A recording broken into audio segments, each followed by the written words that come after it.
Good afternoon, folks. Just like to call the Finance, Audit, Tendering, and Administration Committee to order Wednesday, March 6th, 3:35, I guess. So start with number one, call to order. There you go. Number two, approval of agenda. Mr. Chair, just under the approval of the agenda. Councillor Mayor Brown. The capital budget 24-25 overview and discussion. Do we have preliminary copies of that? Were they sent out? Or I missed them? They're not coming out? The package did not go last night in error, So you couldn't put it out? well, there were documents to go out, but unfortunately there was a miscommunication and it didn't go last night, so apologies for that. So what do we do for 24-25 budget? Just go over some high-level areas of the We budget? have some documents here for you. Oh. And we're going to. Oh, okay. Thank you. Thank you. Item 3, declarations of conflicts of interest. Are there any declarations of conflict or interest? There's none. Mayor Brown, your mic's on. Is it? And moving into discussions, item 4 and reports. Item A, presentation by Ronnie McPhee, Basil Hambley, and certainly pleased to have this team and group from the Kiwanis Club of Charlottetown. They're embarking on a major project for their dairy bar, and they're going to share a little bit of information and answer any questions. So. In respect to time, I'll turn it over to them. I believe it may be Ronnie McPhee, Willie McGuigan, and Basil Hamley, who everybody in Charlottetown knows. And welcome, gentlemen, and I'll let you take it from here. Thank you. Just hit your mic. Thank you, Mr. Mayor. Thank you, Fair enough. Well, thank you for having us. My name is William McGuigan. I am the president of the Kiwanis Club of Charlottetown. As has been said, we have Ronnie McPhee, the incoming president of the club, and we have Basil over here, who everyone definitely knows because he serves the best ice cream in Charlottetown. And he has been a proud member of the club since 1985, and I think he's one of our longest standing members, maybe the first or the second.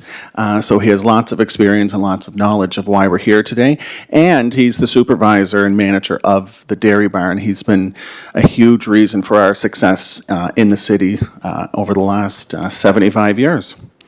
So I just want to give you a little bit of a breakdown of what the Kiwanis Club is and what we do for our community, and then I'll throw it over to Basil and Ronnie to talk about why we're here today and see how the city may be able to help us.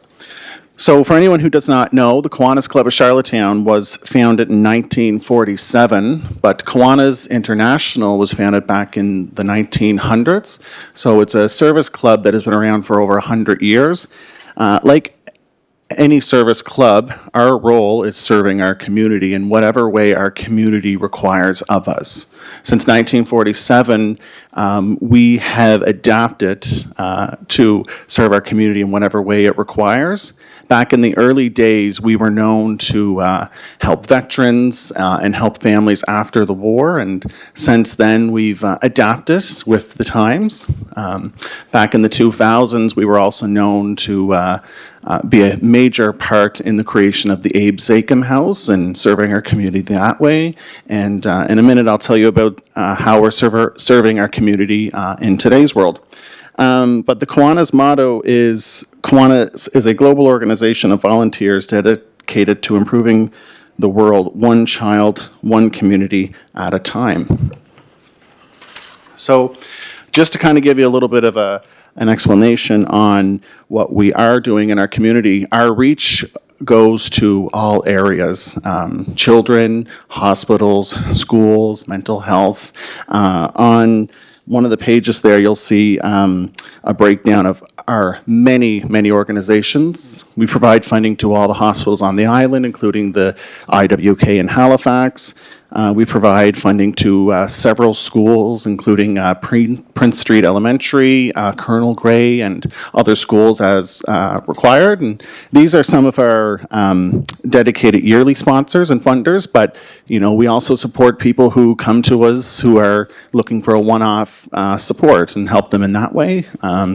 And, you know, we're very proud to support our community, and we do all of this through our two sources of income, the Kiwanis Bingo Country and the Kiwanis Dairy Bar. And we're looking to undertake some major renovations there so that we can, you know, improve how we're supporting our community and jumpstart into the next 75 years and you know, grow. So maybe I'll throw it over to Basil.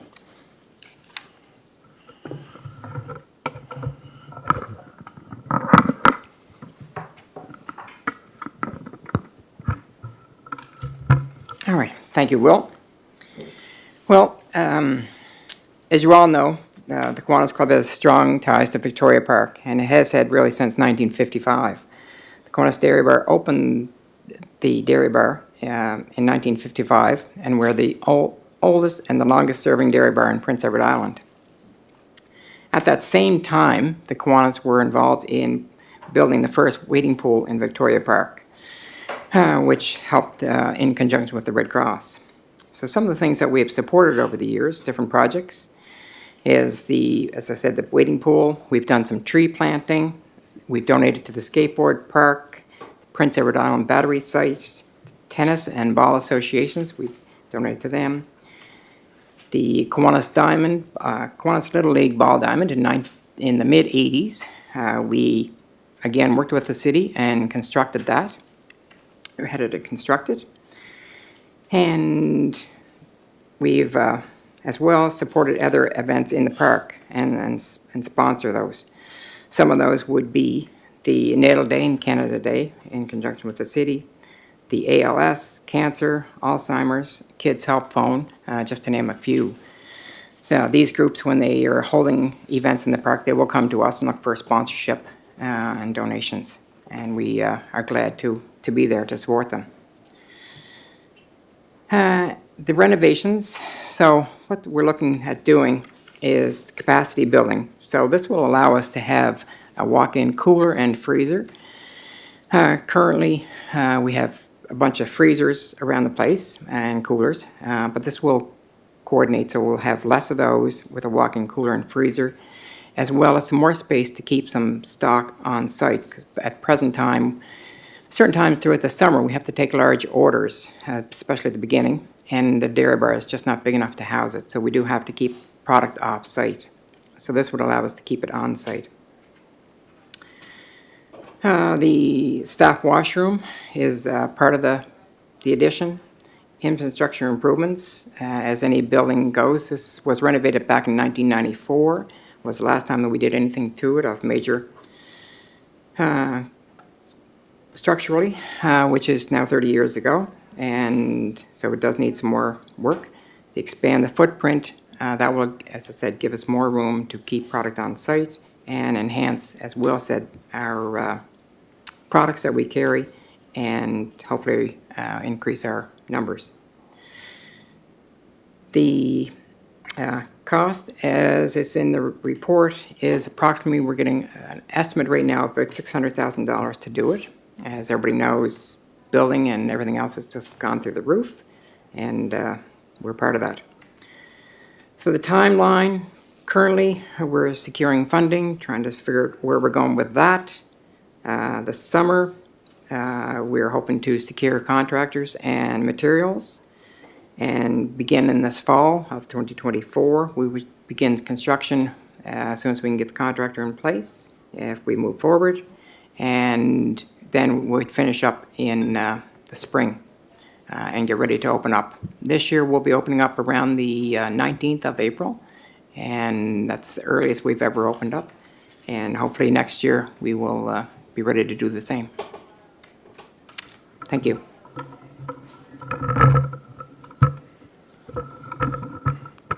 Thanks, Basil and Will. And just to wrap things up, we just wanted to touch on the kind of the history of the relationship the City of Charlottetown and the Kiwanis Club has had over a lot of years. Notably within Victoria Park, there's not a person that I don't think that goes to the Victoria Park that I would see or go and embrace the dairy bar itself, and we want to build on that. So the part of this is reaching out to community partners to help us do this project. Now more than ever, we're finding, in my day job, I work for the Red Cross, for nonprofits and NGOs like this. Given the societal, socioeconomic situation in PEI and across Canada, as the cost of living is up, so gone are the days of people finding time to volunteer and do service clubs like ours. And what I mean by that is it's not out of ill will or not wanting to. It's more so around they don't have the time. They have to work a second job. They have to do more and more, so they don't have the time to do this. So now more than ever, it's really important, I think, for clubs like this to maintain strong relationships and a strong foundation. And that's what we're here to do. We're here to make a request for our renovations, and I guess to say before we make the official request and open it up to questions is I don't think in any norm, whether it's direct to a cause or in this investment here, at the end goal here, even if it's renovations to a dairy bar, it's to support young islanders specifically and our community in general. So I don't think any investment like that is a bad one. So before I open up the questions, you guys have the presentation anyways. Our request is to seek $50,000 from the City of Charlottetown to help us do this project. We see this coming in a couple different phases. As one, or the sources rather, is what we can do from a provincial and community partner portion, what we can pay for ourselves, and of course financing too. So every dollar we can kind of gain outside our own resources is going to help us maintain that long list of the community supports and partnerships we have, and the organizations we fund. And you'll see in the back of the package, there's 5 letters of support here from Big Brothers Big Sisters, Boys and Girls Club of Charlottetown, the QEH Foundation, Colonel Greg Geek Club, and the food bank as well. Just to kind of, you can hear it from us all you want, but I think that was a good touch to hear from the rest. So with that, we really appreciate the time today. I know it was quick, Chair McAleer. I appreciate all the calls we had leading up to this and giving us the opportunity. So thank you, and we're happy to take any questions and help kind of paint the picture a bit better for you. Thanks for your presentation, gentlemen. I think, personally speaking, with your report and presentation and knowing the history of the Kiwanis Club, it's certainly a very worthy project. And as you're kind of well aware, kind of shared with you, we do have, we do have multiple requests, and I'm sure this will get very serious consideration, and in time, I would think, in the next, few weeks, our budget process we're in the middle of, and the grant piece is part of that, and between this year and the next, and the following year, hopefully this can be given serious consideration that it probably truly deserves. So. I'll open it up, but are there any questions from any of the committee or from Finance Committee to the group? Just that they do great work, we know that, and it is a big part of our park. And Mr. Chair, if I could just follow up from Councillor McCabe. Okay.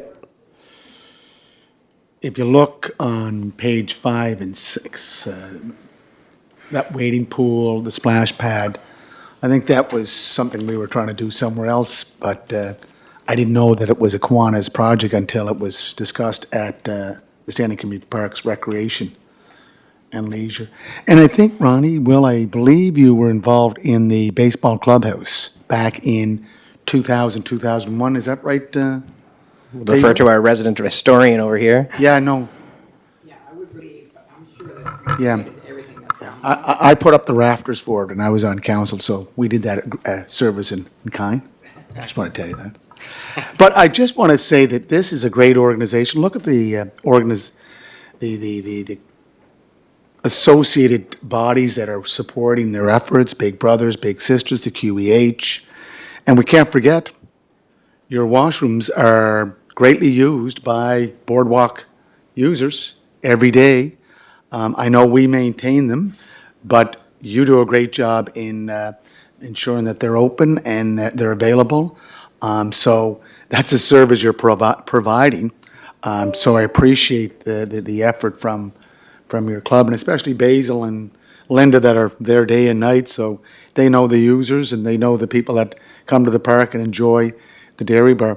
I'm a big supporter of it. I'm just, could I ask Ronnie, Will, Basil, does it have to be 50,000 in 1 year? Like, can we amortize it over 5 years, like a 10 a year, like that way you can borrow the money and then you get a payment from us as a contributor to the project? Is that possible, Will, Basil? Yeah, thank you for the question, Your Worship. Yes, I mean, I think what we're trying to get at here is that this is a project that's worth doing, and we're kind of almost working backwards a little bit to say that any contribution we get is going to help us maintain the work that we do already. So absolutely, I think as long as we kind of have a game plan, we will accept any kind of support, because it is an important project for sure. So with the details to come, absolutely. So, Mr. Chair, I believe that would be an operational issue, so when we go back to the operational budget, maybe we can look at a 5-year, 10,000, if it's possible. Again, it's late arriving, but better late than never, and fully support it. Thank you.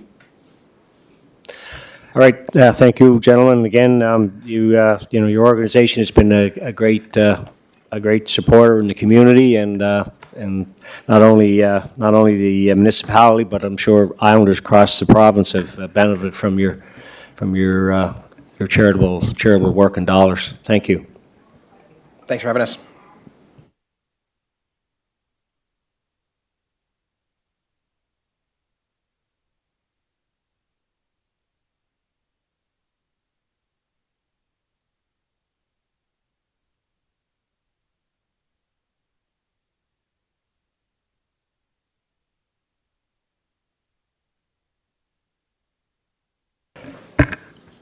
Okay, just 4B,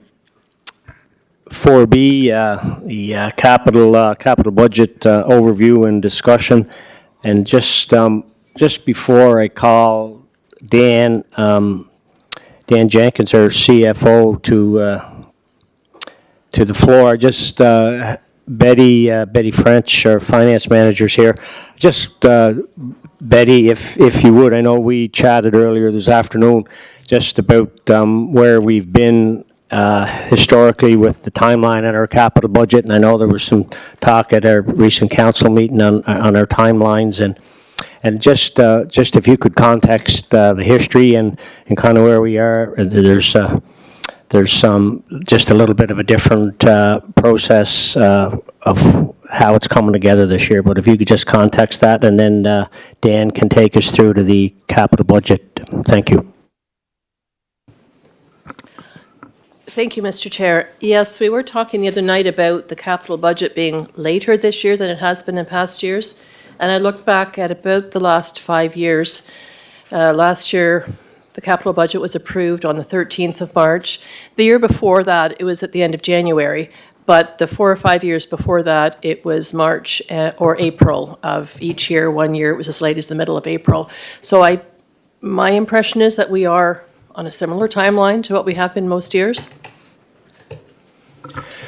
Thank you. Thank you for that, Betty. Dan Jenkins, if you could take us through the start of the discussion on the capital budget, and as Mayor Brown had asked, were there supporting documents for us? And I think you're going to share some of that on stream here for us, as we just got missed in a glitch and getting sent to us at the committee level yesterday, I believe. Thank you. Thank you very much, Chair. Again, I apologize, but it was a miscommunication amongst myself and other staff, just in terms of getting the package out. We were working to the last, till about 7 p.m. last night, and it was just a miscommunication, so apologize for that. In any event, I have provided a paper copy, and I have the electronic copy, which I'll share with you on screen here tonight. Our discussion spoke to the chair yesterday, and we want to kind of try to keep this relatively high level, so we're not, we're giving you a sense in terms of the process and where we are in terms of the overall numbers. But thought it would be most productive if we left the detailed review of individual projects and discussions that way till we met with committee as a whole on Monday and again on Wednesday. But we're certainly happy to go into any amount of detail. We have the department heads here to discuss that. The presentation, I did want to talk a little bit about that, just in terms of changes to the process and a bit of the why we're looking at trying to streamline things a little bit with respect to the capital budget in addition to the operational budget. Just going to pull up some notes here.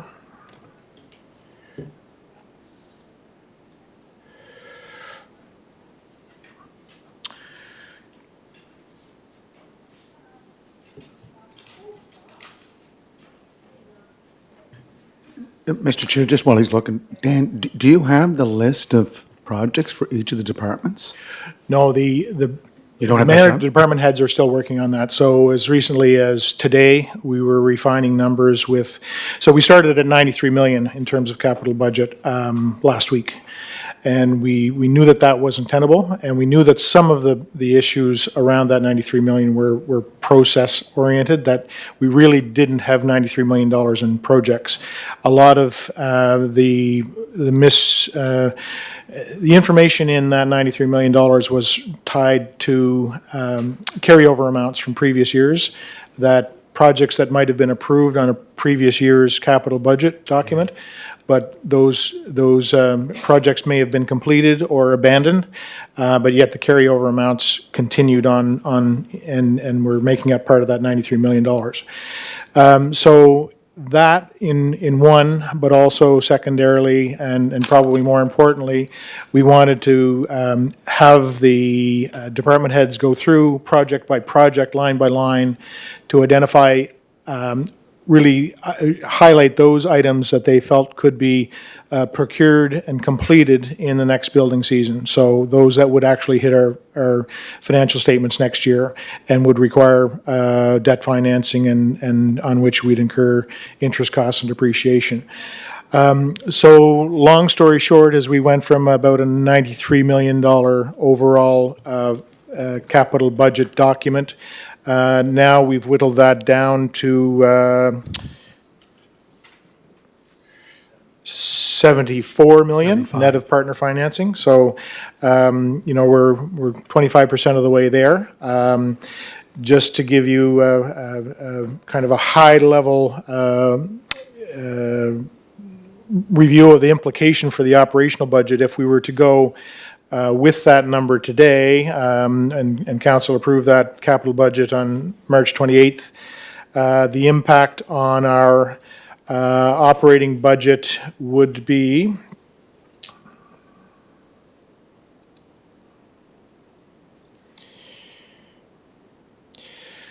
in order to end up with a zero forecast deficit and not allowing any repayment of debt, capital debt above and beyond our monthly payments. We would have to have about a 6% increase in tax rates to cover that. And that's next year, or the budget year. If we were to continue beyond that, with that, in the first year, you get a bit of a break on your depreciation because you only take half of the normal rate. So if roads are depreciated at 4%, you only take 2 the first year, and then you take 4 the next year.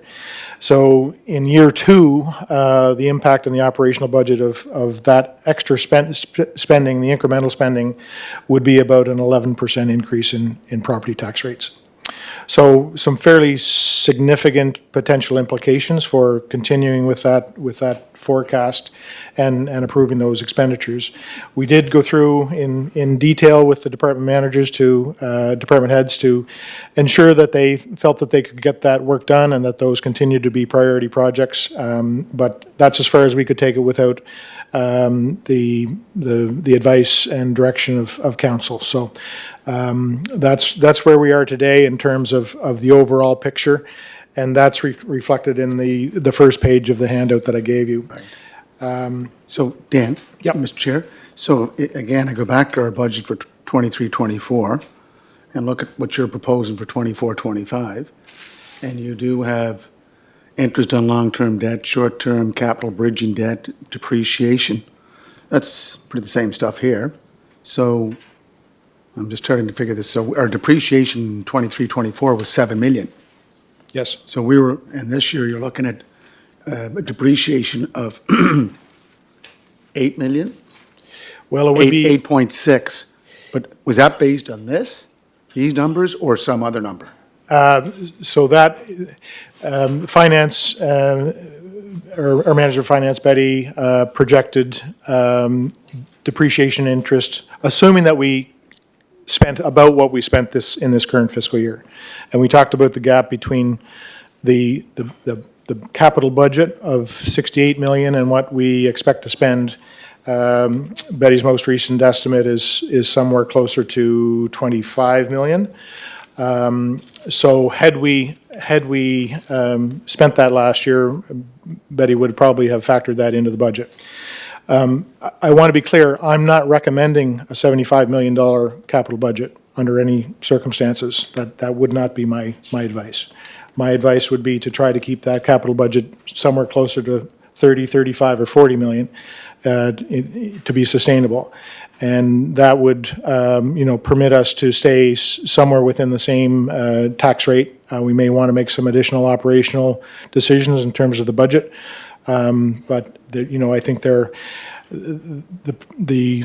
reality of the implications on our budget for a relatively massive capital expenditure plan would have those impacts on our tax rates. So Dan, just quickly then, for 23-24, we budgeted 65,726,000, right? And we spent, the actual was 35 million, so the difference was 30 million. And that's what I have here. That's from- Yeah, it's actually. Is that out? Through the chair to your worship. So it's actually the next column. So we're forecasting about 22.4 million in expenditures this year. Last year, we had. No, I'm looking at this graph, the one you gave us last week, where you showed the difference. Yes, okay. Yeah, so it was 65 million, and I didn't know we were doing the depreciation. So we had a depreciation for 7 million, short-term capital bridgings, 150,000, interest and long-term debt, 3 million. Yep. Same, but you have it up, you're looking at a lower number. I think this 8 million, 8.7 was based on a lower number. I think I asked you that it wasn't what we were looking at. No, and I don't think they didn't budget for so they didn't reflect in the operational budget the interest and depreciation implications of what the capital budget was approved for last year. In last year's budget? In last year's budget. Where did the money come from? Well, we didn't spend the money, so we didn't need it. Because we didn't spend all the, We didn't spend even half the capital budget, so we didn't need to fund it. so the 7 million that we had there, that would have been part of our accumulation of surplus, would it not? Which 7 million, I'm speaking? Well, that's the 7 million for depreciation. Like, are you saying that we didn't, like, I'm trying to figure out, did we pay out the $10.2 million last year that we budgeted for fiscal services? Interest, long-term debt, short-term capital bridge and debt, depreciation. Betty, do you want to Like- respond to that? I keep going back to this because I'm trying to figure out why if we increase our capital debt, that it's going to increase our cost to finance it or to pay for it. So I'm just trying to find out, last year it was a $65 million projected capital budget, and we budgeted 10.2 million for servicing the debt. It's in this book, right? This is the 23-24. I might be able to add, the budget last year did not reflect the 65 million capital budget in terms of interest cost. Had we spent 65 million, we would have spent a lot more than you'll see in the forecast. So what we're trying to do this year is to accurately reflect the interest cost and depreciation implicit in bringing forward and spending a $75 million capital budget. Okay. Okay, thank you.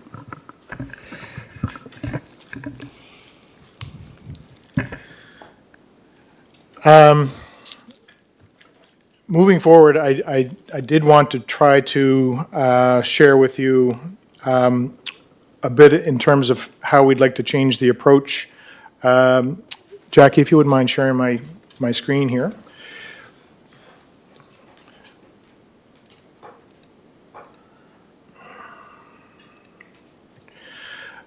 So we would like to move to much more of a project focus on our capital projects.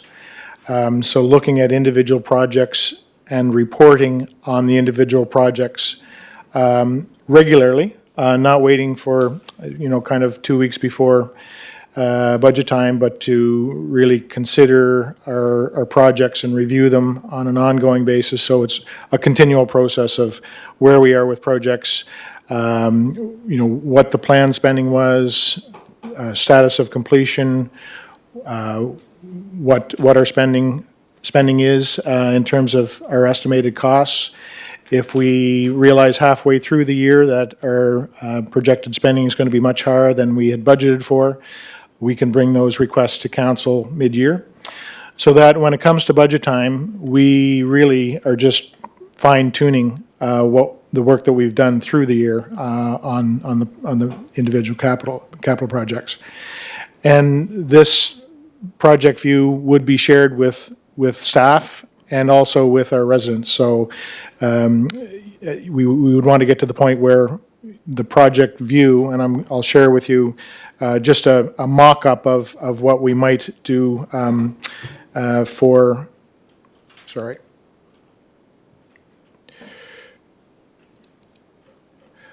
a project like the Simmons Arena. So we would state what the project is, put a report date on it when it was most recently updated.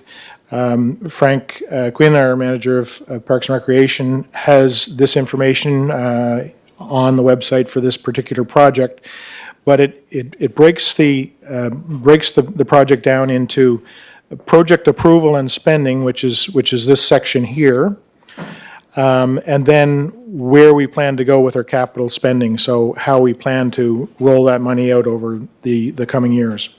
So in this case, it's the sports center replacement. Frank has a good description down here about, the benefits, how that fits into our strategic plan, et cetera.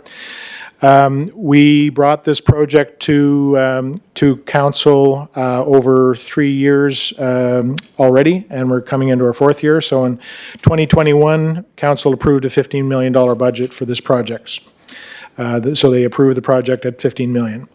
The year following, come back to council with an increase in the cost estimate, and at that time, the total forecast cost of the project was $25.5 million. This time last year, we come back and bump that forecast up to $30 million, and our most recent forecast of cost for the project are $36.5 million. So we'll be we're into this project. The project has been approved.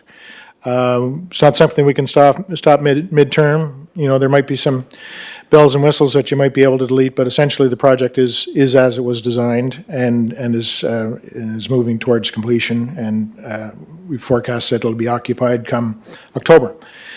So we need to approve additional spending to get it finished of 6.5 million, which will bring our total spend on the building to 36.5.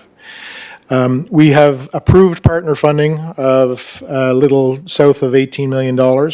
So our net project cost is currently forecast at about $18.7 million to the city and its residents. So this kind of breaks out the approval piece in terms of approving the project, the idea how it fits into our strategic priorities, what the partner funding might be, and that's kind of getting the project approved. What happens down here is on the 5-year capital expenditure plan is for budgeting for next year, looking at what our obligations will be in terms of funding additional construction and finalizing the project. So over here, you'll see to date, we spent $300,000 back in 21-22. We spent another $1.4 million in 22-23, and we spent $17 million in 23-24. We're forecast to spend that. So we've spent out of pocket about almost $19 million, and we'll have claims on that $17.8 million ISIP funding for about close to $13 million. So that leaves us with $5 million yet to claim on the ISIP funding, and a projected remaining expense of about $17.8 million to finish the project. So net of partner financing, we have obligations moving into the next fiscal year of about $12.8 million. So the idea would be to continue to look from this lens at each project, so that we have an idea of where the project started, how it's been managed through time, where we're landing on it. And we'd like to, in asset management practices would say that you don't just look at the capital cost of the project. This, $37 million project is, the engineers would tell you, Stantec's done lots of research to say that the capital project is only 20% of the life cost of the asset. So it's important that as councilors making decisions in terms of what infrastructure and assets we're putting in place, what it costs to maintain, operate those, and upgrade them over time. So we would want to expand this picture to consider the operational cost of those things moving forward, not just the cost to put them in place. The implications for the $75 million capital budget that we talked about earlier, those additional budget implications really are just about the capital cost, and we haven't considered any kind of operational impact outside of interest and depreciation. So those are important considerations, and we want to refine our project management skills and our reporting and transparency and understanding the true cost of putting these services into place, and give council and our residents the information they need to know in terms of, is this something they're willing to pay for? Is this something we want to, a valued service that we want to put in place and folks are prepared to pay for it, or we have alternate sources of funding? But we want to be very specific and very accurate as best we can. Estimates, construction estimates, as we know in the last few years, changed dramatically over time. We're not alone in having to revise our costing estimates on this project. We don't have to look very far to neighboring municipalities to see projects that have exceeded the kind of cost overruns. The initial budget back in 21-22 was probably pretty good. But a lot's happened since then, as we know. So, but at the same time, it's important that we continue to paint a clear picture of what we expect costs to be. But, Mr. Chair, again, look at the partner funding. It is $17 or $18 million, correct? Dan? Yes, Yeah, absolutely. you have to keep that in perspective. And in 2019, this started out at 18 million.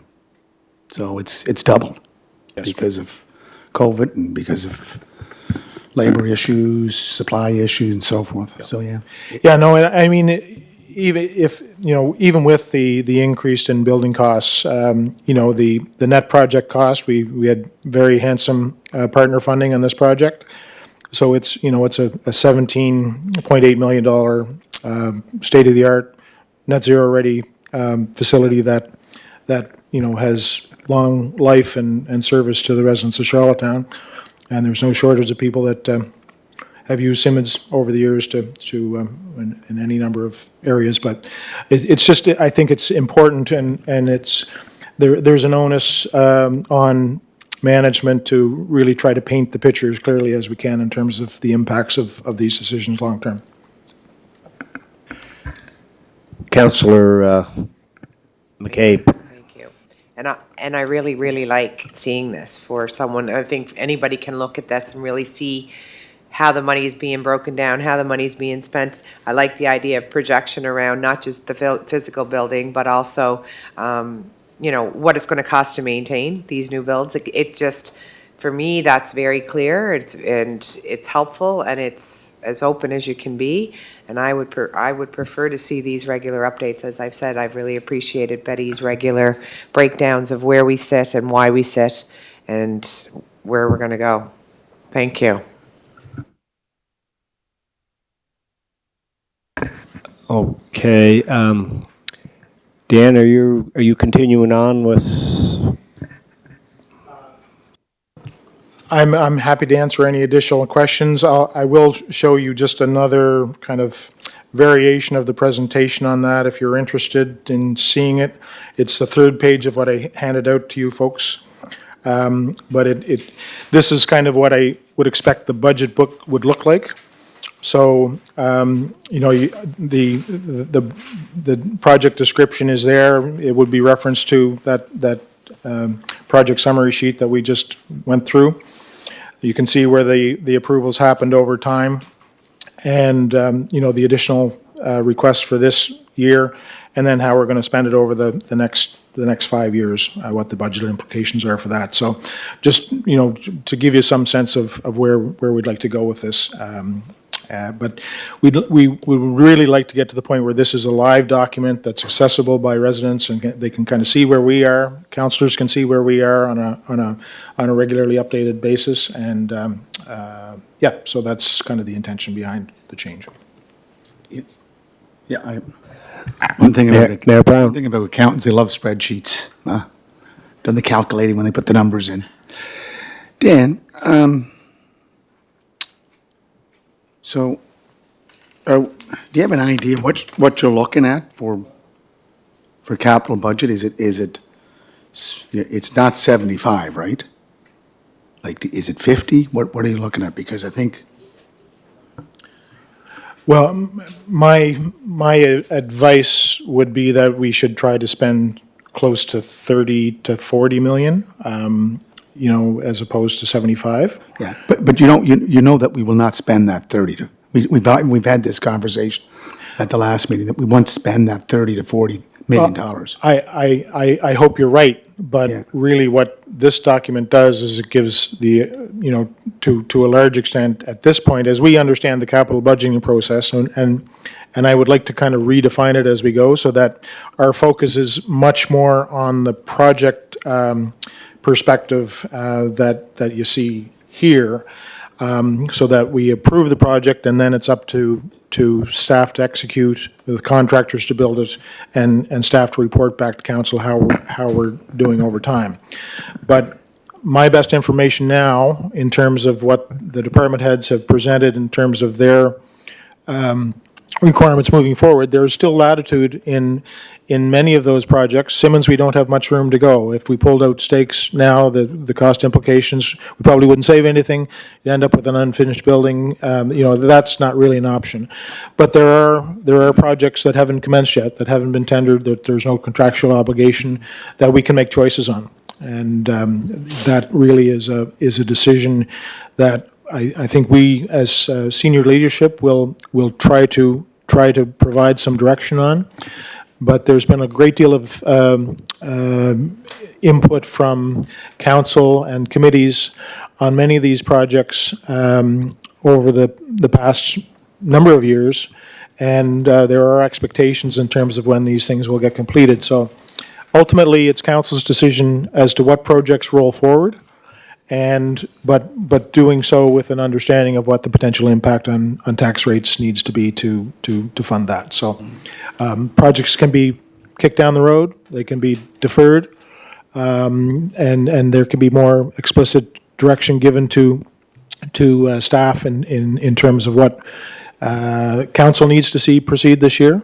And we focus on those things, and we defer on the other projects until we feel we have the fiscal capacity to handle those projects.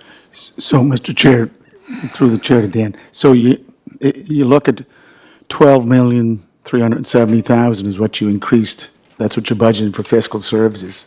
It was 10 million last year, so you're up about 20%.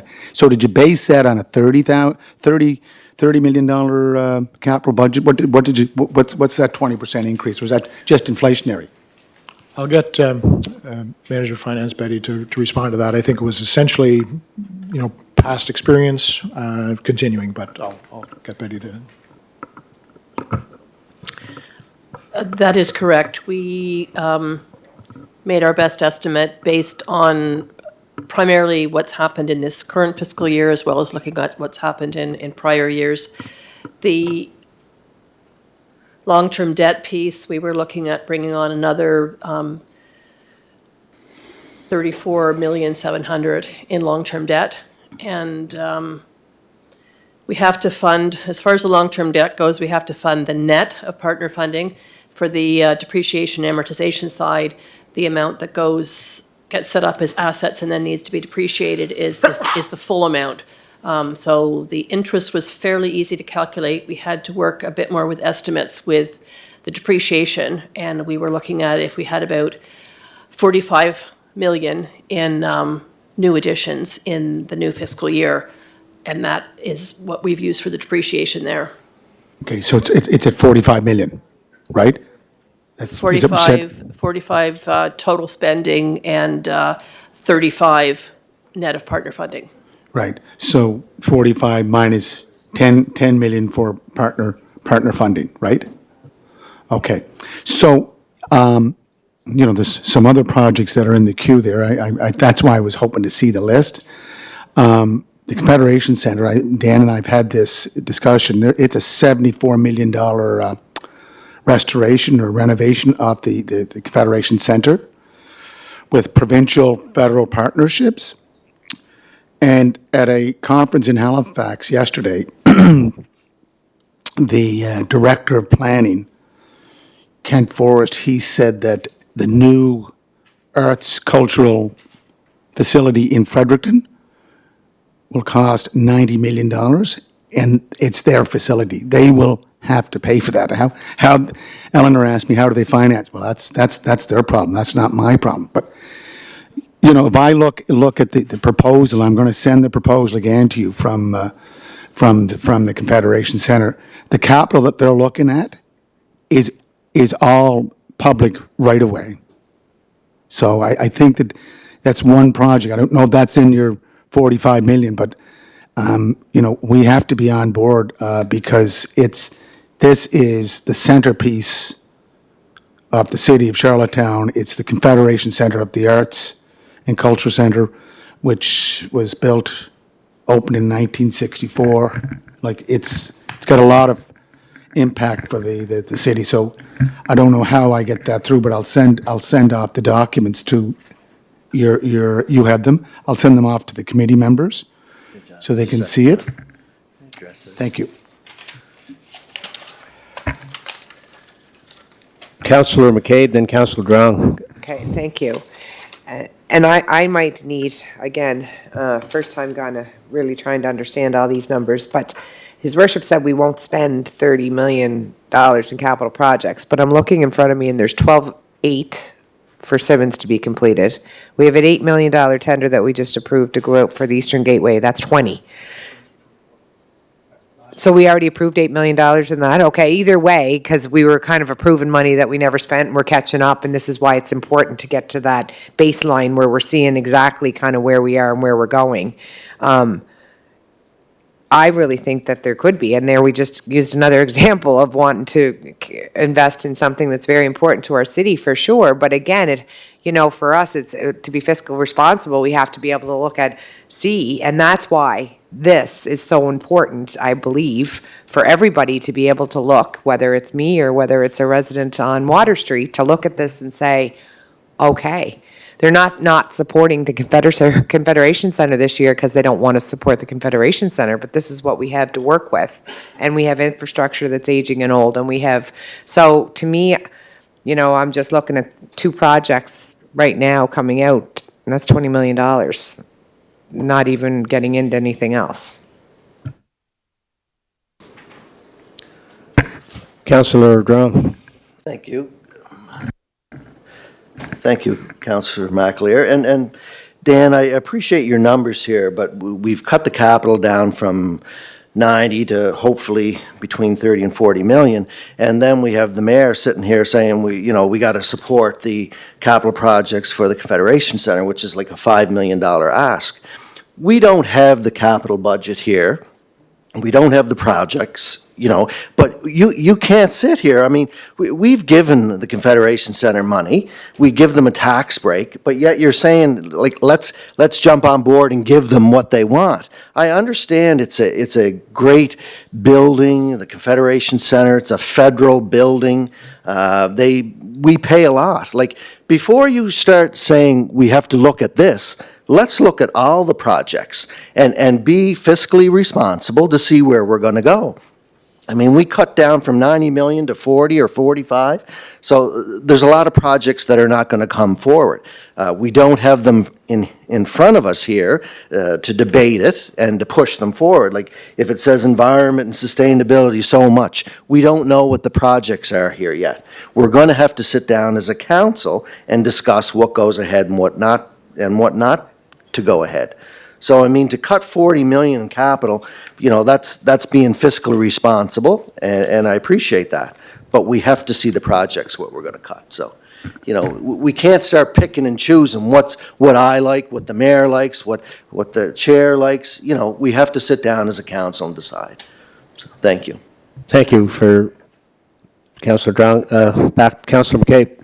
And I think also, just to state, I don't know about us going through and picking through each project. There's certain projects that are going to be required based on sustainability of the city and operational of the city, and that wouldn't be up to determine whether or not the Eastern Gateway project has to be a priority this year or not be a priority this year. I mean, I think we have to have the information, and then there's got to be some room for different asks that come out to debate. But I would be hesitant or not thinking that would be necessarily our best practice, is to go line by line for each project. I think there needs to be some projects that come forward and the justification's clear why they're not debatable.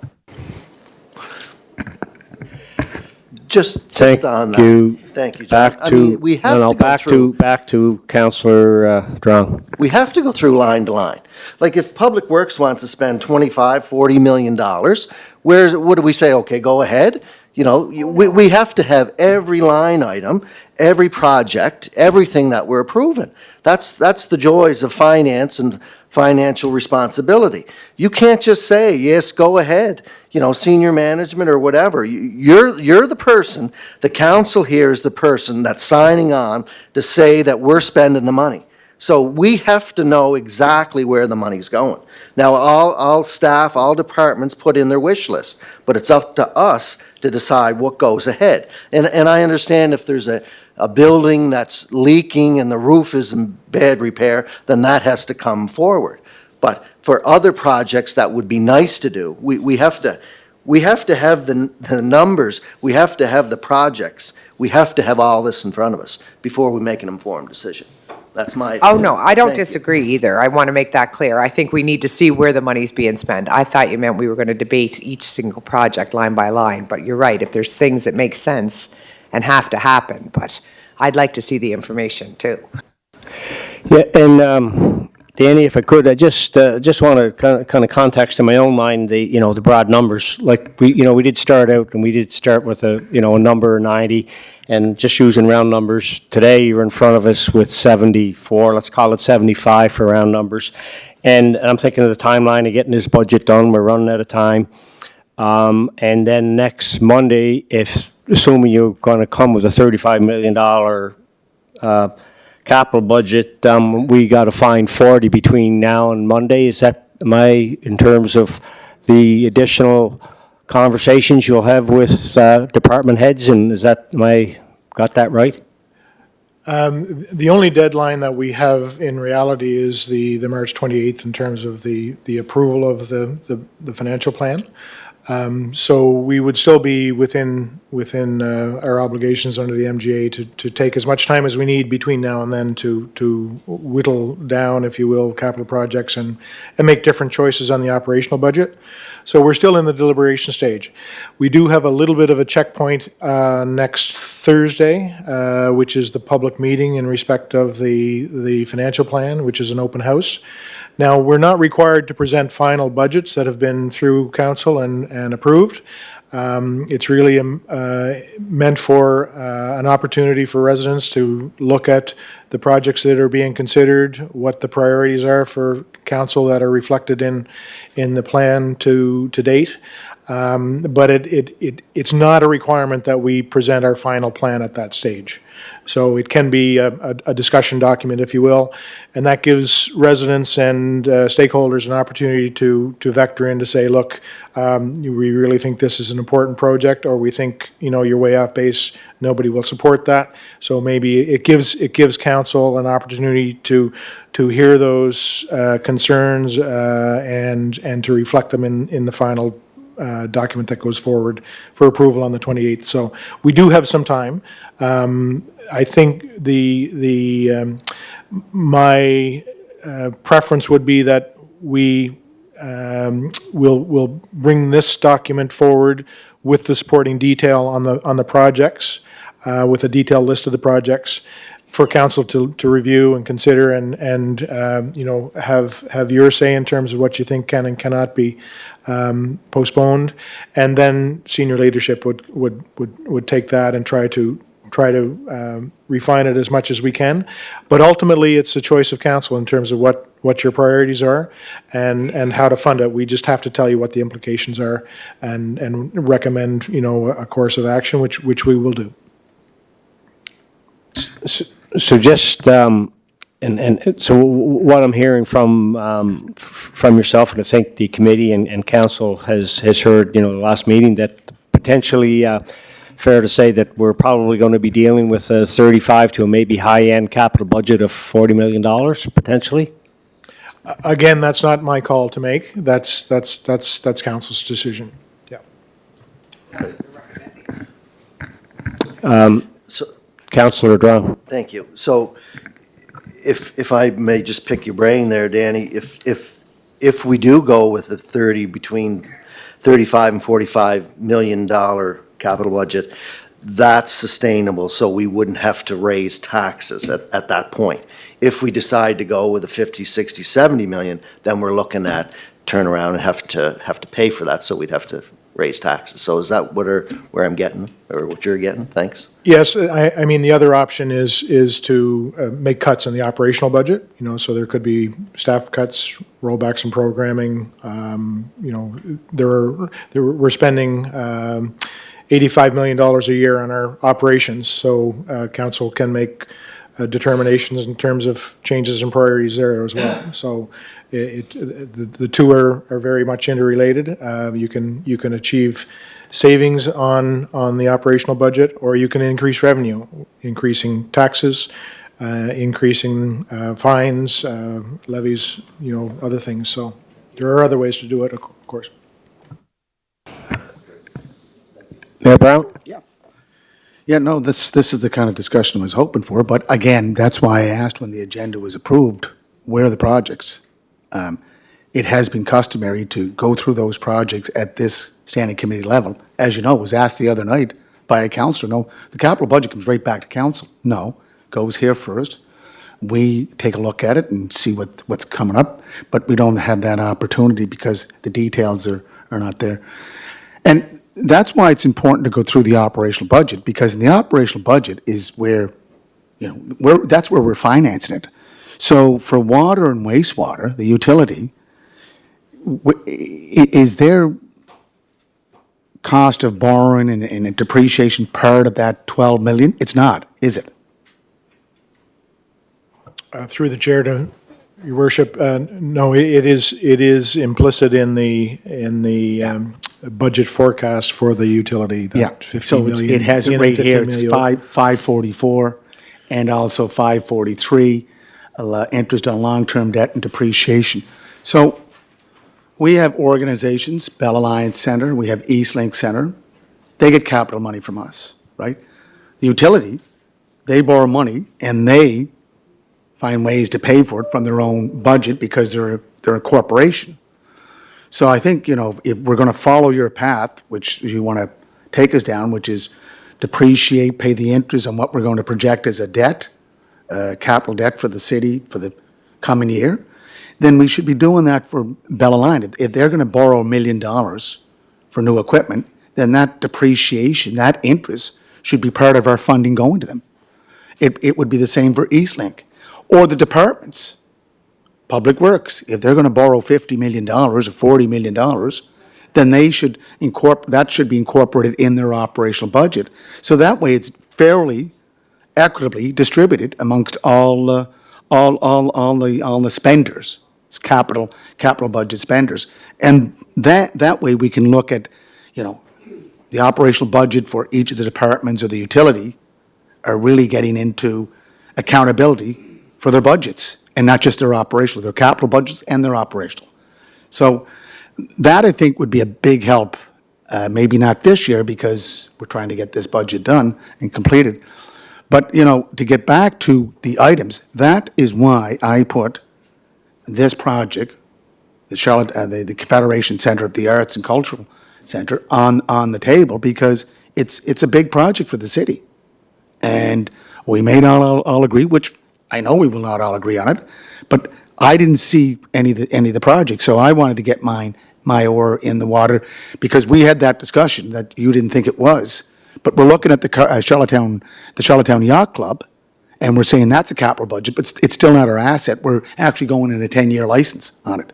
So, guys, we have to find ways to be consistent right through and through in our budgeting and capital budgeting, because that's the only way we're going to get everything under going this route that you're talking about. Let's depreciate, make sure the interest is there in the bank if we have to borrow that $30 or $45 million.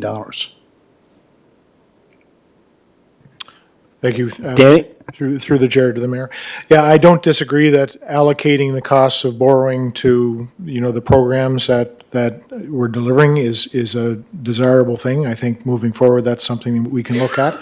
Unfortunately, to date, or in recent past, for the most part, there's been a bucket approach, so that all of the debt gets absorbed in the corporation, and it's the cost of providing a wide variety of services. So whether it's policing or road infrastructure or recreational facilities, I don't think there's been a good tracking in terms of the borrowing attached to a specific project. Not to say that that's something that we may want to do in the future, but at this stage, we don't have the data to do that. Yeah. Comment, Dan, on the operational, because we're playing with both here. One will have to take care of the other. So we spend through the capital, but we pay in the operational. On line 261, I think it is, 265 extraordinary expenses. That was 2.5 million last year. It's been reduced to $1 million. Now, luckily, we had that 2.5 million last year because we had a lot of expenses from Fiona. So going forward, we better be careful. Like, we may think, well, hey, we'll just put her down. We'll get by. But if we don't get by because there's a Fiona 2.0, then we're going to have to get money somewhere. So, I think all the councillors have to look at the budget. You have to look at the details. The devil's in the details, because that's, the operational is what directs or triggers the city of Charlottetown in raising taxes, property taxes, or keeping them as the same. Or like we did in 2004, reduce them. So I think that there's some areas that we're taking money from Paul to pay Peter, and I want to make sure that in the end, there's an equitable and fair way of distributing the cost of borrowing or doing our operational budgets. Thank you. Dan, did you reply? Yes, through the chair to the mayor, I did want to comment on the, the unforeseen circumstances like a Fiona, which are, very difficult to predict or to estimate. We don't know. There are mechanisms that we can use to create a rainy day fund, if you will. And that's by way of reserve. So each year in our budget, we would create a reserve of $1 million or $2 million that would go into a fund, and it would be earmarked for a natural disaster or an extremely heavy snow winter, and our snow budget got clobbered, those types of things. So you can have a rainy day fund, but it's, in terms of the budgeting process, it's most responsible to predict those costs that you are reasonably foreseeable, and you can estimate them. And if you know there's an expense coming, but you haven't got a firm number on it. Let's say we're in a lawsuit with someone, and we know we're going to be on the hook, but we don't know what the final number is going to be. Well, then you can kind of estimate that and include that in your budget as best you can. But so the use of reserves is something that we probably will recommend moving forward, to create a bit of a rainy day fund, so that as we go, we have a little bit of a piggy bank to dip into for some unforeseen circumstances that we might incur. That's what the extraordinary expense was. That was in reserve. It was just called the extraordinary expense. Yeah, I don't think it ever went into a reserve, though, so it gets spent or gets spent the next year, yeah. Thank you, Dan. I'm just thinking here, as I'd like to make a recommendation for the committee here to consider to help advance and support our staff and ultimately up to council for the budget piece this year, is that the capital be looked at in the context, and if it's what I think I'm hearing, it takes that 35 to 40 million to not put any pressure on our tax rate, that's the focus that it continues to be taken with the budgeting process for this year. And in the absence of, because I'd like to think going forward with the continued pressures on our finances, until we get this municipal funding formula with the province settled, to make any bets beyond what's sustainable in terms of our current tax rate. I don't think that personally comfortable trying to champion any more debt than need be the case. So I don't know how the committee feels about that. If that's something we want to recommend, that the lens that council takes on it, I'm all ears. Any comments? Yeah, if I'm going to support what you're saying, I want to see the details. So if we want to meet at noon Monday or 3:30 on Monday, I'd like to see the details before I give a stamp of approval. This doesn't give me enough information. That's. And that's fair comment, Mayor Brown.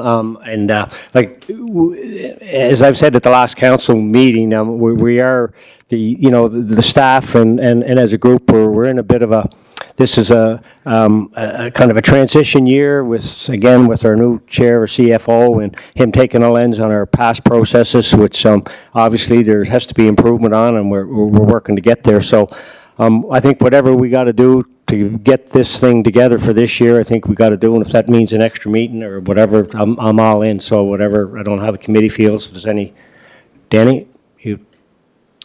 Yes, absolutely, and I agree with, with his worship. You know, I think it's important that the committee and council have the benefit of seeing all the projects that are on the table. You know, I think what we would probably do is we would, you know, have all of the projects that make up the 75 million, and perhaps senior leadership can take that document and maybe come up with a scenario that might meet that, you know, $35-40 million target. But, you know, it would be a scenario to consider, you know, as our recommendation, but again, the authority rests with council in terms of where that falls out. Thank you, Dan. CAO Elner? Thank you. So I think that's, direction is good. So if we're aiming for a 0% increase, I think that's good because that gives us direction of what we should recommend for capital, because we have to balance what's recommended with council, capital with what's in operational. And you could stack capital really high if you want, but if we don't have the resources operationally to deliver, you won't get that anyway. So that's a balance that we need to take. So instruction like this is actually really good. And then the other piece of this is what we bring forward is a recommendation. So if council does want to add additional projects on top of that, then yes, we can calculate the tax rate that would go along with that should you wish to go that direction. So we're not here to say yes or no in terms of the capital project. We can recommend, here's what we think would be good for the organization in terms of our capacity, workforce, and what we can actually pull off. But if council wants more than that, we will certainly do the calculation for you and get you that tax rate, is what it comes down to. Thanks. Thank you, CAO Elner. Mayor Brown? Or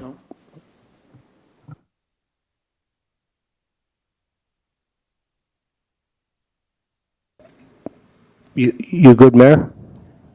All right. I think if we could meet, though, if you have to meet before, like to come in and meet on Monday, before you meet, then you're going to have a long meeting again Monday evening with full council. Like, that's too much for someone like me who also works all day. Like, you want to be alert and be paying attention. So if we're going to have to meet, I don't know if you can meet Friday or something, but Monday, too much. I can meet him Friday. I can meet any day. Thank you. Dan? Thank you, Chair. Through the chair to your worship, I want to indicate that we do intend to send out the complete list of projects on Friday with your package for Monday, council. So you should have that to deliberate over the weekend and have an opportunity Monday to ask department heads and or managers or senior leadership any questions that you might have. So that might give you a little bit more time to do some studying and These will all be debated at council anyway, I'm sure, so I don't know. I said these projects will all be debated at council anyway, so maybe there's not a need to come to committee to debate, to go to council to debate. But that's the purpose of standing committee. But you know what? You don't want to meet? We don't meet. Oh, That's all. I love No, meeting no, no with you, problem. your Me- worship. Like, no problem.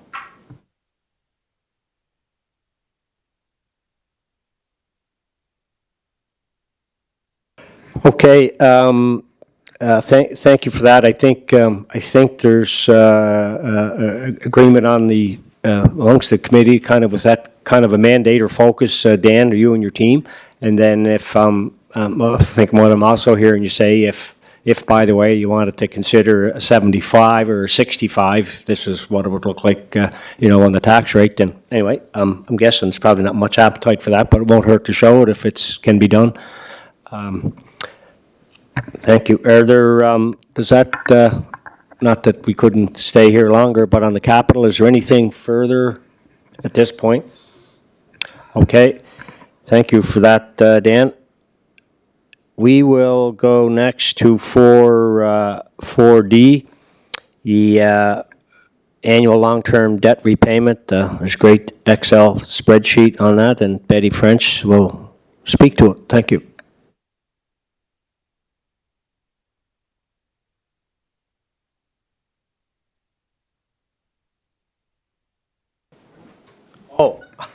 Excuse me, pardon me. Yeah, my glasses here. Okay, yeah, 4C, pardon me, thank you, Mayor Brown. 4C, recommended alley sale to Weymouth Properties. Report, Manager of Infrastructure and Asset Management, Paul Johnson. Thank you, Chair, councillors. The city had been, just a quick summary for everybody, city had been approached by a downtown property owner to obtain a remnant alleyway that nobody really knew was public right-of-way. It went through committees and council with the agreement to put it out to tender. We did do a public tender. There was a minimum price to ensure that we received fair market value for the land area, as well as some of the administrative costs, surveying, legal title that had gone into it. As I indicated, public tender closed. One submission was received for that minimum price. The recommendation from administration is to award that tender to the property owner. It will result not only in the city not having to look after the alleyway, and not that we did much to it anyway, but the liability that may have come with it, but it will also spur some downtown development, increase tax base, help beautify our municipality, increase some residential and commercial space. So bringing it here to the Finance Committee, hopefully to forward to Council for a recommendation of award of that publicly advertised tender. Thank you.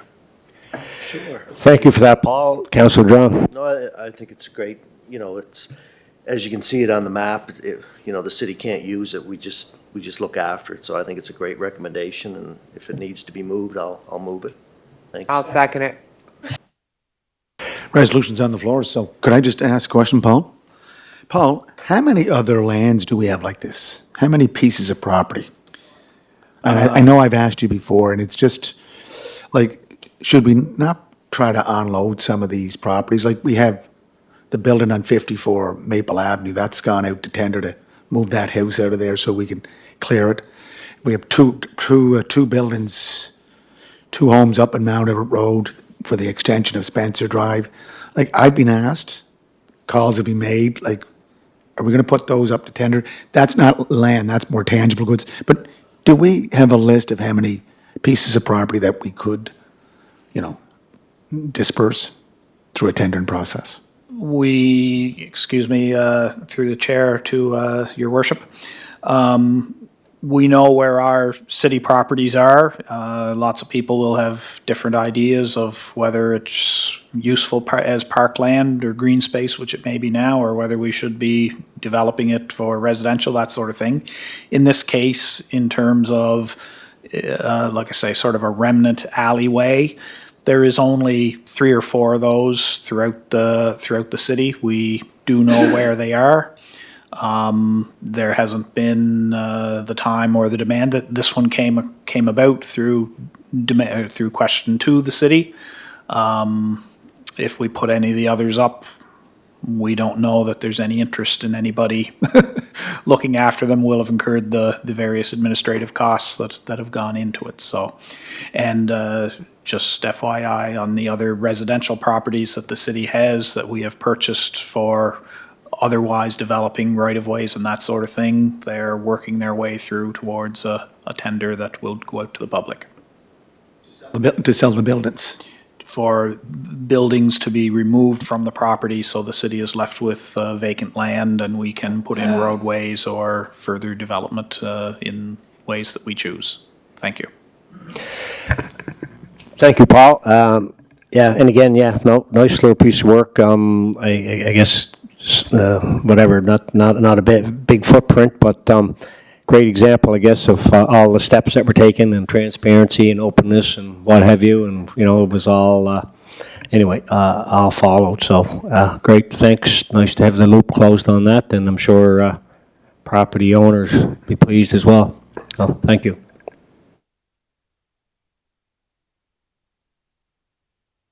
Yes, so guess the mover and the seconder to move that up. Moved by Councillor John, seconded by Councillor McCabe. Thank you. And, okay, back to my agenda. All right, get my letters right here. 4D, long-term debt repayment, Betty French. Thank you, Mr. Chair. A question was asked at the last Finance Committee meeting about how much debt repayment we make every year. And so that's what this council report is in response to. So in 2022-23, last year, we paid down 7.6 million in long-term debt. The current year, we're expecting it will be 7.47 million and anticipated next year. And again, this is assuming similar levels of capital expenditures and debt requirements as were done this year. So I've just put estimated there, and that is 8.16 million. And the new long-term debt taken on in the current fiscal year is $40 million. So we drew down, we had a $50 million RFQ went out over the summer, and we drew down 30 million in November and an additional 10 million in February, and the next drawdown is currently scheduled to be in May. And for the new fiscal year, we're anticipating, again, with the same assumptions about capital purchases, 34,700,000. And there is a spreadsheet there that shows the calculations for that, as well as also showing the interest each year.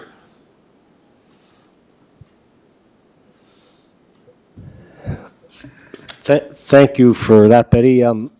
Nice, great piece of information. I don't have the experience of been around this historically, but I'm guessing perhaps either Mayor Brown or Councillor Drown, it's the kind of information perhaps that wasn't kind of maybe available for the committee, or I was gonna say wasn't available, but I guess anyway it wasn't produced. But in any event, thank you for that. I don't know if there's any questions to Betty on that spreadsheet, Mayor Brown. So Betty, just to clarify, going to the 23 statements, audited statements, it says actual for net debt is 104 million, is that right?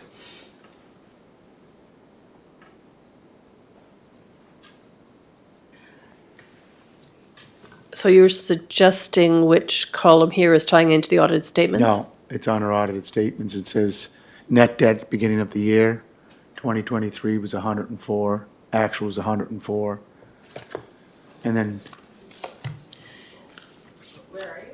No, it's in the audited statements. It's the debt, the net debt is not in our operational. Could you just get me that answer?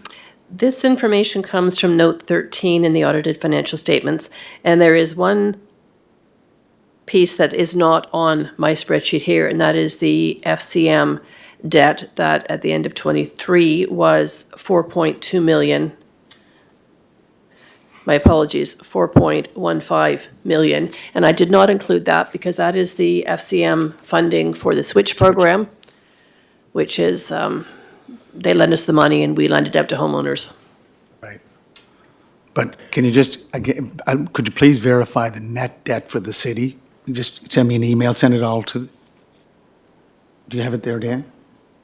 Just. Danny? Thanks, Chair, through the Chair to the Mayor. So are you looking at the 2022 net debt on the financial audited statement of 104,618? And at March 31st, 23. 23. And is it on a schedule or on the balance sheet? It's on the page 18 of 37. Page 8. Okay. Yeah, so the net debt, so that's the 2022 year. The actual That's right, at the it end was of 104. 2023 is 128 million.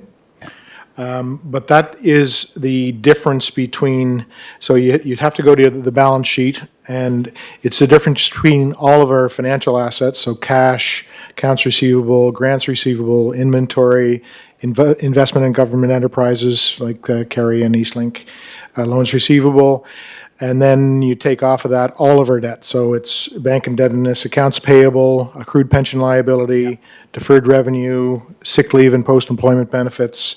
Long-term debt is one of them. So it's 91, it contributes about 91 million to the overall net debt. But that net debt is an overall calculation of all of our recorded liabilities, take away our cash, and that's the net that we owe overall. So net debt, you're saying, is 91 million? No, net debt at the end of 2023 was 128 million. The long-term debt obligation at the end of 2023 was 91.5 million. Okay. Numbers to keep in mind. Thank you. Just a question, Betty, on the spreadsheet on the debt, it was great. Would it be possible going forward, anyway, don't know the logistic piece, is to have the interest rate on the various debt amounts? It is in the book. Sure, we can do that. I believe, actually, had I not hidden the column, it's already there. Yeah. So I can either bring that to the next meeting, or I can give it to Jackie and she can include it with the minutes. I'm good with just if it can be shown going forward. It's just kind of a Sure. a good metric to be conscious of. Thank you. So we're good with Betty on the net debt. All right. So going to 4E, grants, and Betty.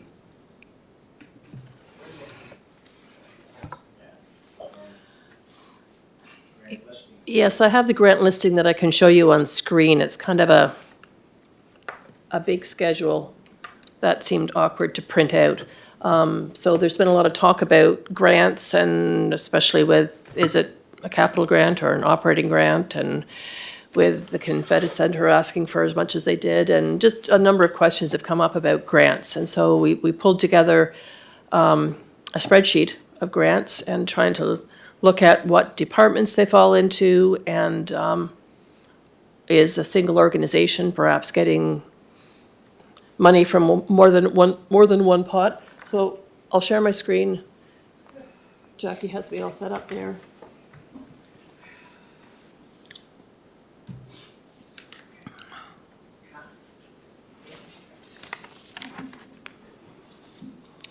And there we go.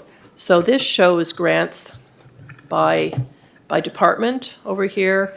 This is the recipient of the grant, the request in the 23-24 fiscal year, the budgeted amount for 23-24, some notes about it, whether or not there's an agreement in place, what the new budget year request is, what's been included in the budget for it, any notes, and again, whether or not there is an agreement for that piece.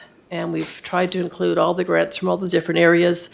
And I know our updated grants bylaw talks about several different grant programs.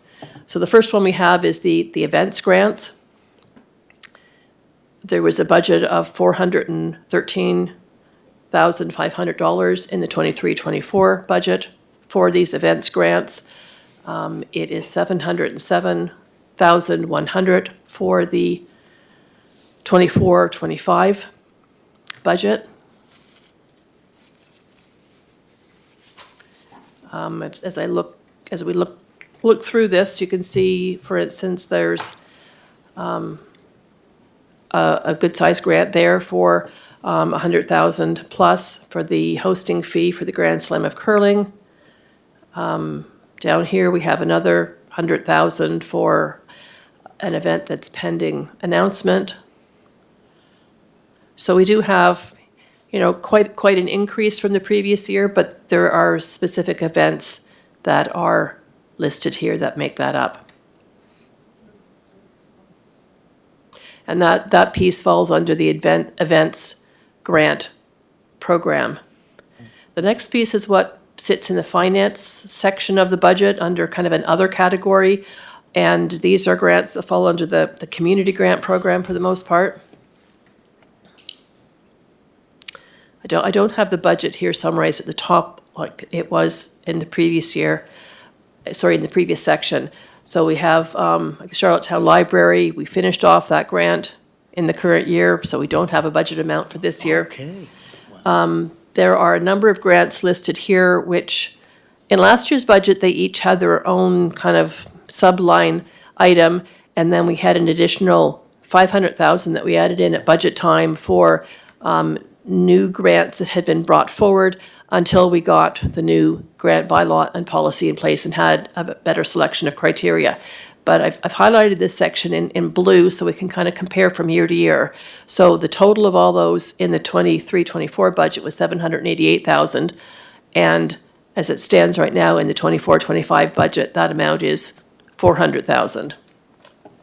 Then the next little section here gets into ones that we have agreements for. So there's the Kerry, which has a grant and in lieu of taxes and their capital, which goes through our capital budget. And the Kerry funding formula is, I may need help with this one, I tend to get the two of them mixed up. Kerry is 80-20.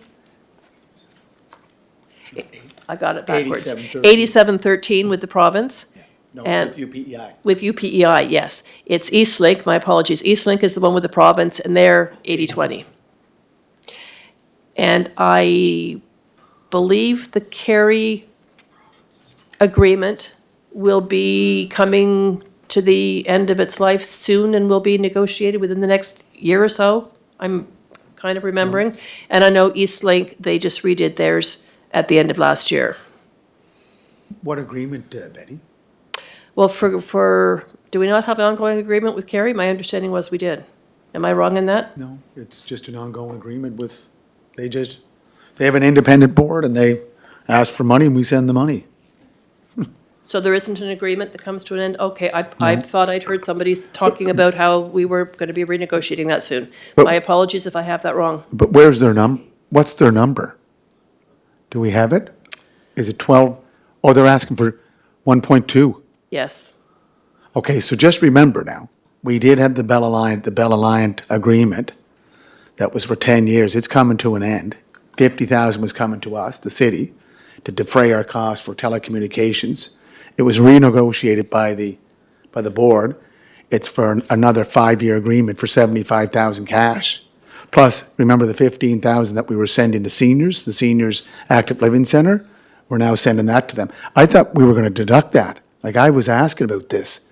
Because last year, maybe I should ask, is this 1,250 for both taxes and operations?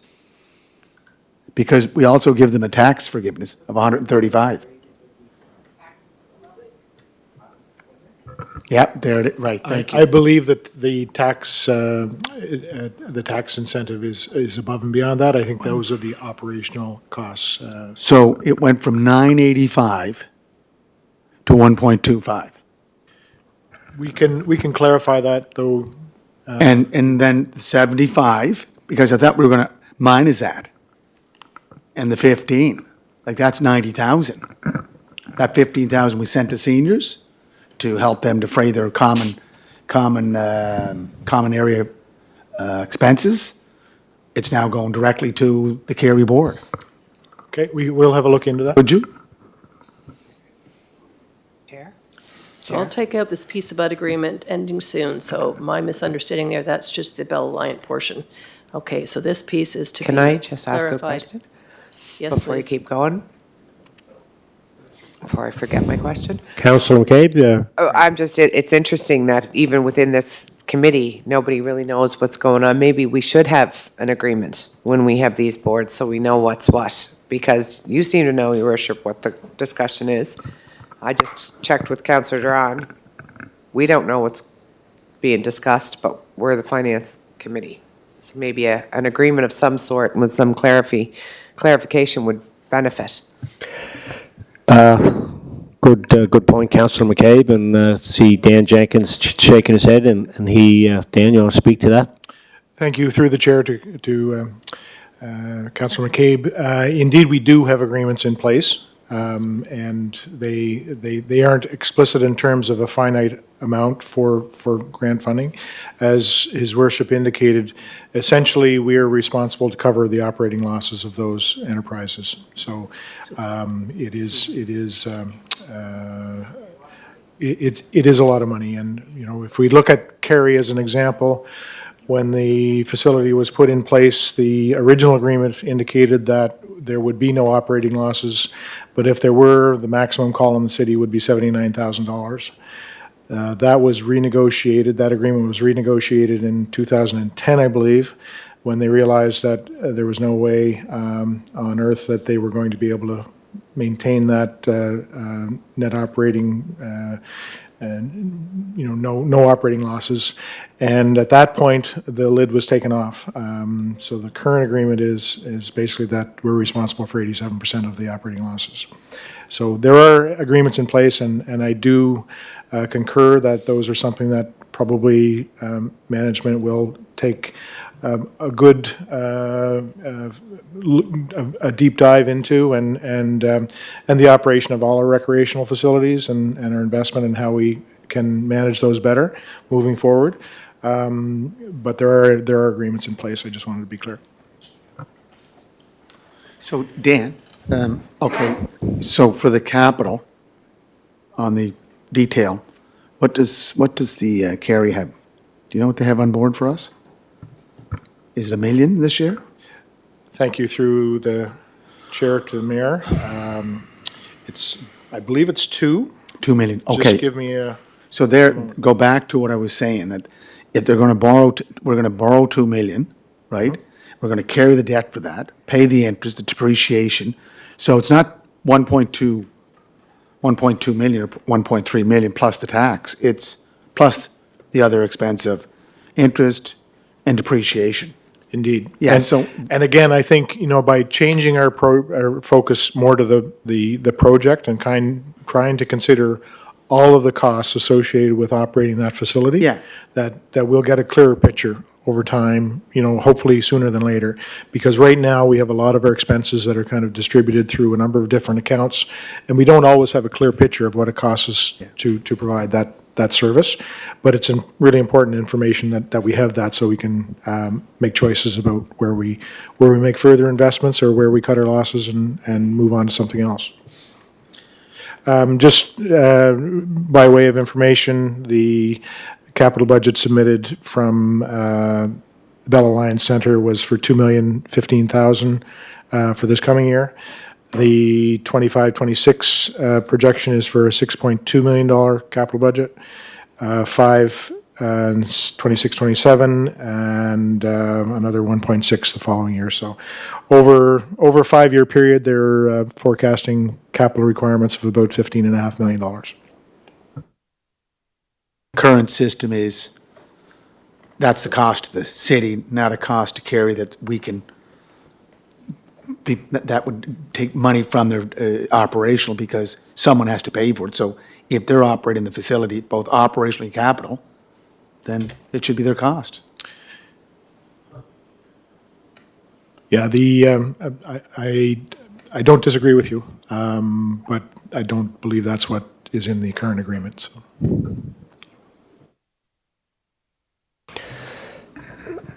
Thank you, Dan. Are there any other comments on the grant piece? I know, pardon me?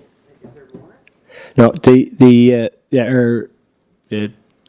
McCabe has asked, are there more, or have we seen everything? There is more. Okay. So carrying on, we have Pat and the Elephant under the transit.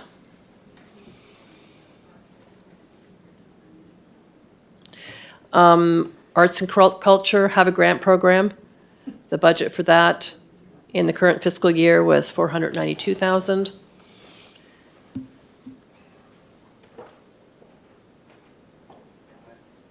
And included in the current year was the $200,000 for the Confederation Center for the Arts.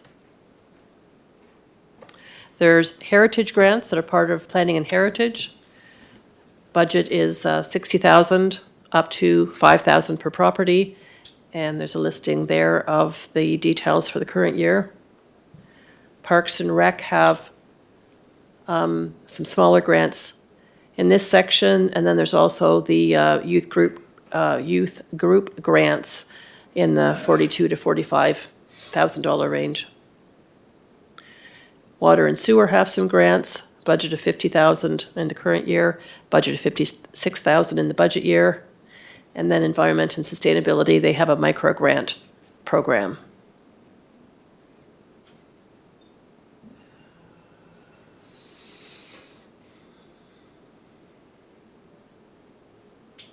Betty, where's Winter River? Is that coming down? That's up there, Where is it? second one, That's Ellen's Creek, Wrights Creek? 32,000 for this year, last year. It's just up here, under Water and Sewer.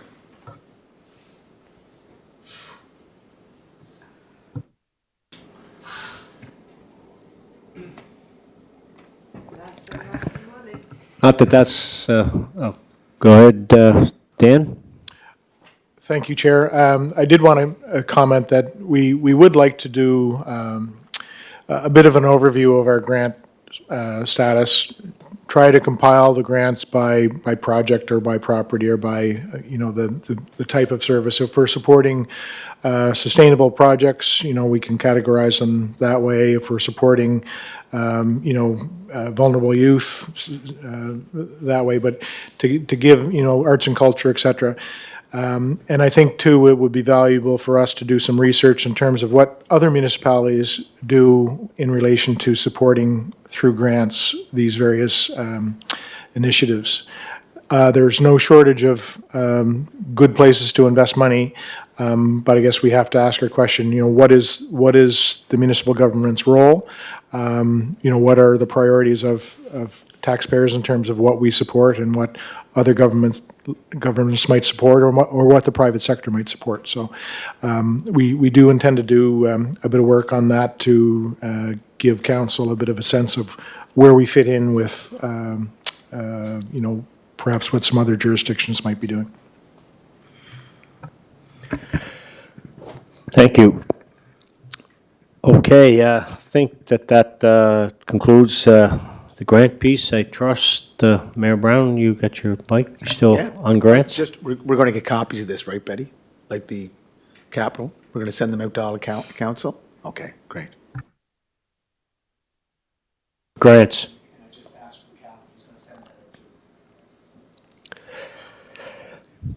Okay,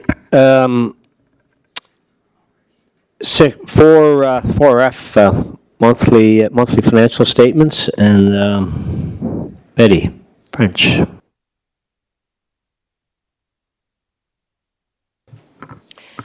Thank you, Mr. Chair. Yes, we have presented here the January financial statements, and we were also asked to bring forward the February statements. The February are a bit preliminary. It's fairly early in March. We don't necessarily have all our February transactions in there, but since it's coming to the end of the year, everybody's always curious as to how we're looking for year end. So the two sets of financial statements are there. If you have any questions, I'm happy to try to answer them.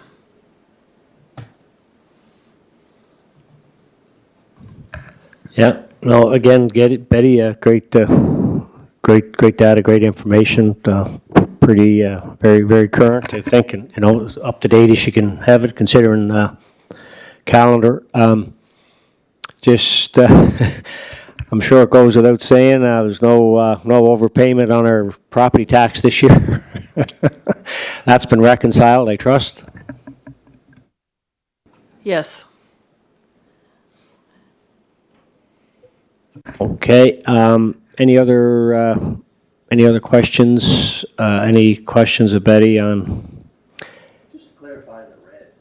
Yeah,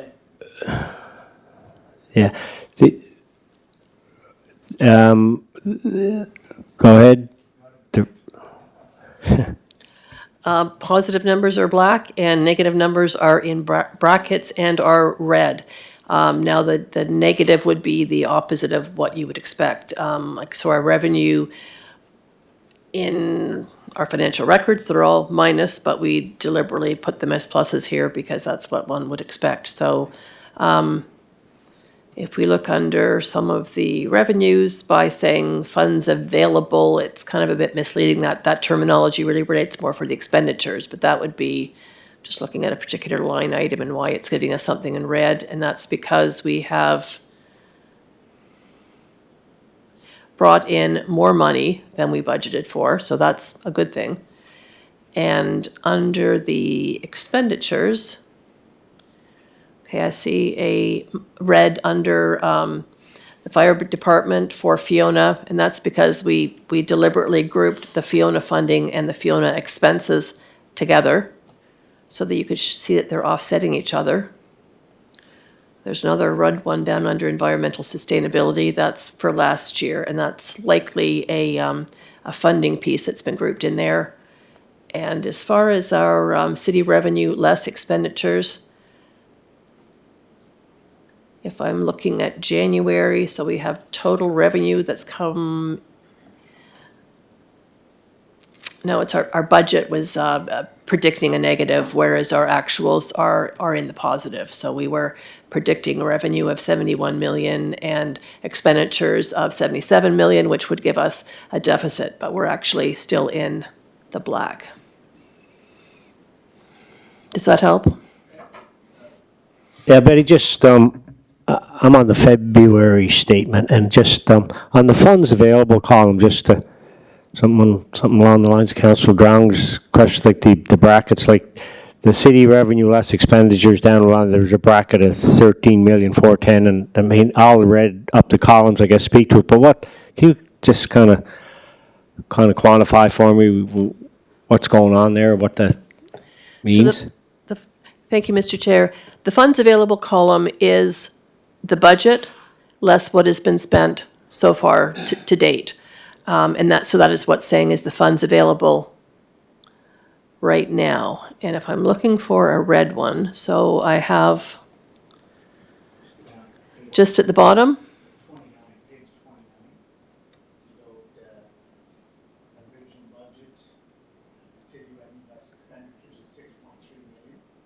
See that? 6.3 million, yes? That's in red, that's in brackets. Yes. That's not debt. No, it's not debt. But it is saying, well, okay, maybe I should rephrase that. It is saying that we were budgeting for a deficit, and the deficit was intended to be offset by the prior year surplus. And the 13 million in red, Mr. Chair, you're asking about, so that is taking the negative in red from the budget, saying that we were expecting a deficit, and from that, you're taking a negative and you're subtracting from the negative a positive number, so it's essentially adding them to the two of them together with a negative sign in front. So minus 6.3 million, and you're adding another minus of 7.1 million, which gives you 13 million. Which is like saying we're $13 million ahead of our budget. However, the budget is for 12 months, and we only have 11 months in here, so. Right. And there's certainly February invoices still coming in, so. So don't plan on spending the 13 million just yet. Don't take it to the bank, in other words. Okay, are we good on the financial statements? Yeah. Thank you, Betty. And can you take us home with 4G on tenders, RFPs, RFQs, please? Thank you. Thank you, Mr. Chair. Yes, this is one of our standard reports every month, just for information to show you where we're at with our current tenders, what's been posted but hasn't yet been closed. So you can see, actually, let me rephrase that. What's been tendered but has not yet been awarded. So some of those on there have been closed. There are a number that are still open, and the last couple are the ones that are upcoming. Just to keep everyone apprised of what we've got underway at the moment. Any questions or comments to Betty on on G tenders. Job well done. And just for, and 5, introduction of new business, is there anything there? No. Just before I go to adjournment, I'd just like to, anyway, Betty and your team and Danny, CAO, great work. I know there's under a lot of pressure here to get things, to get things done, but there's been some good information come during this process over the last 10 days and 2 weeks. So anyway, stick with it, and I'm sure we'll get to where we're trying to go and get this thing finished up for 24-25 budget year. Thank you. Motion to adjourn. Councillor Drown, Councillor Cape, thank you.